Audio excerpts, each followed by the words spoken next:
Another week, another dollar. Today is Sunday, coming to you from the comfort of my own couch as the Investing.com offices are closed due to the coronavirus outbreak. Regardless, we'll still be trying to get these daily videos out for you. So without further ado, these are the top 5 things I'll be watching this week. Kicking things off at number 1, with one of Wall Street's wildest weeks in recent memory now in the history books, investors are bracing for even more volatility in the coming days.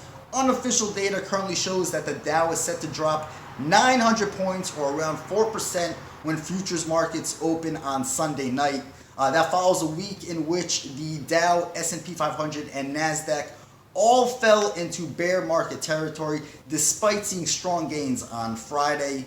Just a word of caution, with the VIX trading above 50, 1,000-point daily swings in either direction could be the new norm on Wall Street.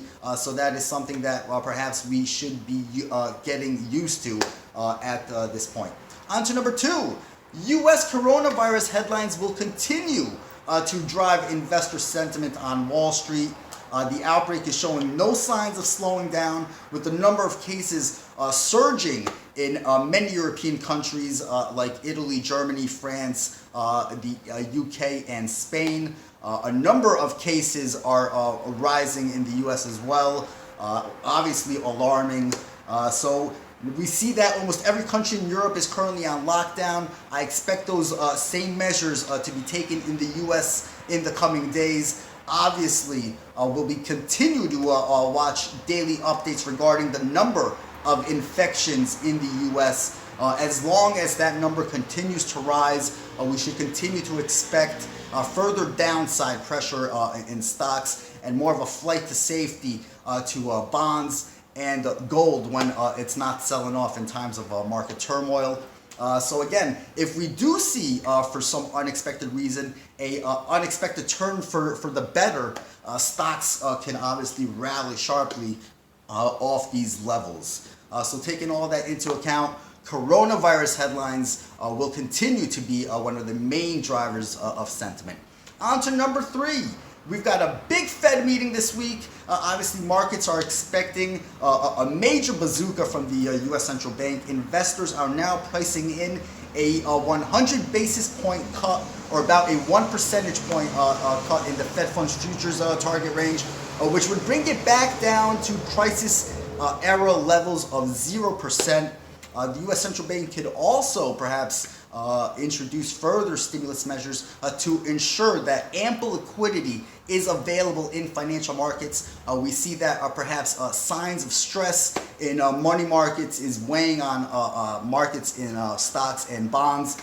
So obviously, if the Fed goes back to resuming its QE operations, quantitative easing, the same tool it used in the wake of the 2008 financial crisis, risk assets could see a boost. However, Fed Chair Jerome Powell post-meeting press conference will be the main focus. We did see President Trump over the weekend renew his attacks on the U.S. Central Bank, perhaps even threatening to remove the Fed chair from his position. On to number 4. On the data front, U.S. retail sales on Tuesday will be the highlight. Perhaps we'll see a hint of the economic impact from the coronavirus impact on consumer spending.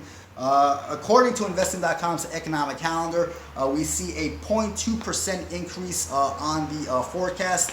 Excluding the volatile automobile sector, we're expecting to see a 0.2 increase as well. And finally, on the earnings front, much of the Q4 earnings season is behind us. There are a few names reporting in the week ahead. FedEx, the global economic bellwether, reports on Tuesday. It'll be interesting to see what the company has to say regarding the impact of the coronavirus on international shipping and traffic. The company did disappoint in Q2, forecasting weakness in Q3. So obviously, if the company comes out and guides down again, FedEx could see pressure in the days ahead. A small number of tech firms report in the coming days as well. Most of the focus will be on CrowdStrike, a name in the software sector which I previously highlighted a number of times, one of my top plays in the sector. So keep an eye out on that one. MongoDB, Coupa Software, and PagerDuty are also on deck. That's it for me. Stay safe, everybody. Stay healthy. May the trading gods be with you. Have a good week, everybody.